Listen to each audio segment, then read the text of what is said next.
talk about the problem of penetration and the way that one 19th century sword designer got around it. Hi folks, Matt Easton here, Schola Gladiatoria. Now this is fundamentally looking at 19th century sword design, but we're also going to touch on rapiers, even Bronze Age swords, so this is really a topic which does apply to all sword design, and you could even say knife design as well. So fundamentally there is always a push and pull between cut versus thrust. Often the designs that work best for cutting are not going to work so well for thrusting, and often the ones that work very well for thrusting aren't going to be fantastic for cutting. Now what I've got here is the windlass replica of the 1796 light cavalry sabre that I worked on with them, and you'll notice that this has what's called a hatchet tip. Now this fundamentally is similar to some falchion tips, it's similar to certain types of even you could say almost killich and shamshir tips. It's a type of design which is very good for chopping and cutting. We even find it on things like Chinese dao, and you could say it's slightly similar to something like a naginata and like a scaled up or wider and thinner version of a katana tip. So these are very, very good for cutting, and these enable you to cut far out towards the tip, maximizing maximum reach, but they are not so good at penetrating with thrusts. Most of you, I'm sure, will realise that dedicated thrusting swords, if I just come to a Spanish rapier here, so this is an original antique example, tends to be long, slender blades. Now it's not to say obviously any pointy piece of metal can be used for thrusting and stabbing and penetration, but very clearly the narrower and more pointy a blade is, the more effective it's going to be at that, especially against resisting targets. Now this, in fact, if we go back into the medieval period, don't think that thrusting swords are something of a necessarily inherently of a later period. If we go to long swords that were being used in the 14th and 15th centuries, very often they have sacrificed cutting ability to make them into more effective thrusters, specifically for getting through thick clothing, at least layers of clothing that they were wearing in the 14th century, or at most things like mail, aka chainmail, in the armpits of armour, and in some cases even plate defences like brigandine or corazina and things like this. So these narrow blades are great for thrusting, great for penetration, but they've sacrificed a huge amount of cutting capacity in order to achieve that. Now, throughout history, there have been certain sword designs which have tried to marry the two. How do we keep something which still cuts really well, but can also thrust really well through things like leather or padded armour, or even things like chainmail? And so we end up with certain innovative designs. Now, one of those, okay, that's quite common on knives, in fact, but this is an example which is beloved of many people, and these are unfortunately a very rare model of sword that lots of people want to get hold of, and there aren't many around, and therefore they're rather expensive, is the famous Osborne and Gunby version of the 1796. So this is the standard 1796 format, a more curved blade with a hatchet tip. But Osborne and Gunby were approached by various people who said, look, we love this sword, but we want to sacrifice a bit of its cutting capacity for a better thrusting potential. And so they end up with what is commonly known in the modern knife world as a clipped back or clipped point. Very similar, found on lots of Langmesser and falchions. This is actually a design that many different cultures came to the same conclusion. You essentially have a hatchet tip, but you scoop out the back part, and you end up with a more acute tip. But importantly, you also sacrifice some cutting capacity because you've removed some mass from the tip, and you end up with this thin section up here, which really, although yes, technically it will cut, is never going to chop in the way that it will do down here. But nevertheless, this is a good compromise design because it will still chop very well down here and it will still thrust very well up here, but you have sacrificed cutting capacity in order to do it. Now, as I say, this is not something particular to swords. We find this in the knife world as well, with things like bowie knives, various types of parang and barong and machete, and other types of knives which have got the same considerations. They want a thrusting point, but they still want to be able to chop and hack effectively fairly near to the tip. And in fact, this is a quandary, this is a challenge which goes all the way back to the Bronze Age. Now, this is one of Neil Burridge's fantastic, this is a carp's tongue type blade, incidentally carp's tongue because it's got this thin section up here. Neil Burridge is pretty much the foremost maker of replica Bronze Age swords modelled very closely on originals. So this isn't an original Bronze Age sword, but it's very closely modelled on surviving examples.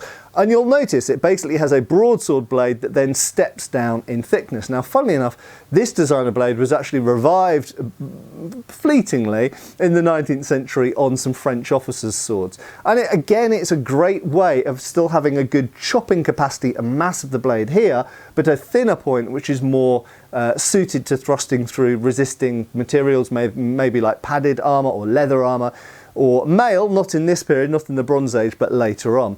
So again, it's a compromised design. But what I really wanted to show you today was a particular and peculiar, you could almost say unique, although it's not quite, I'll come back to that, but almost unique solution to this problem, whereby you want mass and width out towards the tip, but you still want a thrusting point that is relatively acute and fairly effective at penetrating.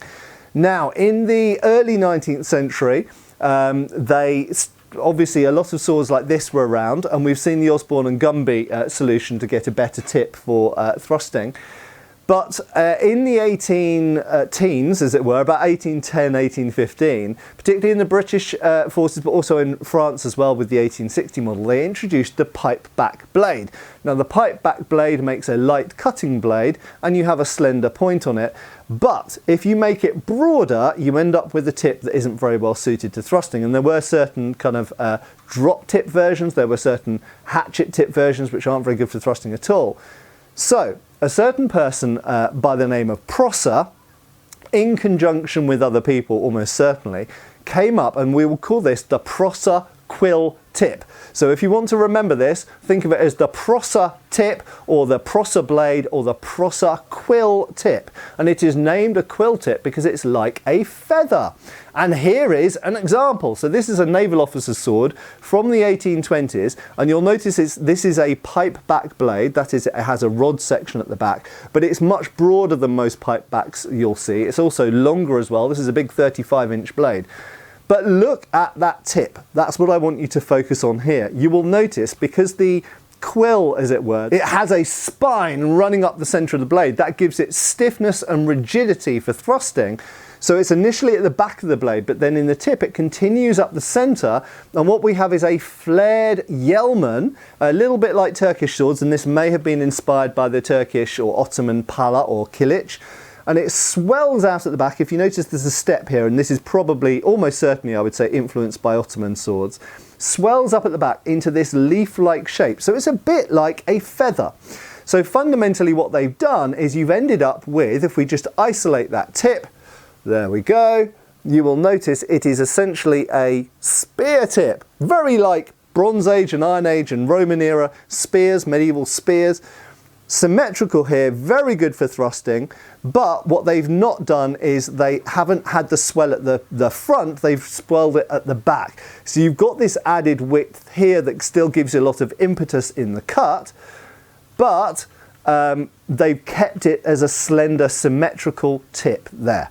So, not saying that this is necessarily genius or better or anything else. In fact, it was a design that didn't stay around for particularly long.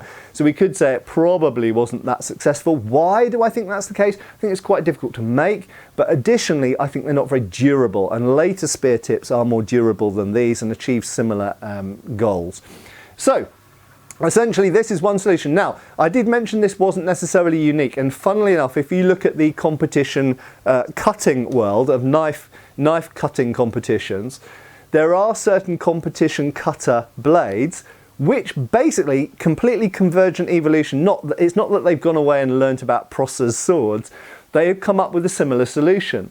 So essentially you can end up with a blade that is still good for thrusting by adding the swell at the back instead of the front, and ending up essentially with a spear tip, but still having enough breadth and mass there that you still end up with a good chopping blade. So again, not saying it's necessarily better or worse than anything else. It was around from about 1805 at the earliest, maybe 1808 in Britain, through to the 1820s. These stayed around in use until the 1830s, and then they seem to have faded out of use and certainly were widely replaced in the 1840s. So they were around for a few decades. So I think we can say they weren't hugely successful, but as I say, this style of tip has some parallels with certain Ottoman swords and has some parallels with modern competition cutting knives. So that is the Prosser quill tip. I have spoken about these before, but I decided in discussion today with a fellow collector that they needed a little bit more attention. So there we go. The Prosser quill tip, one of the solutions, one of the many attempts at solving the problem between making a cutting sword and a thrusting sword in the same blade.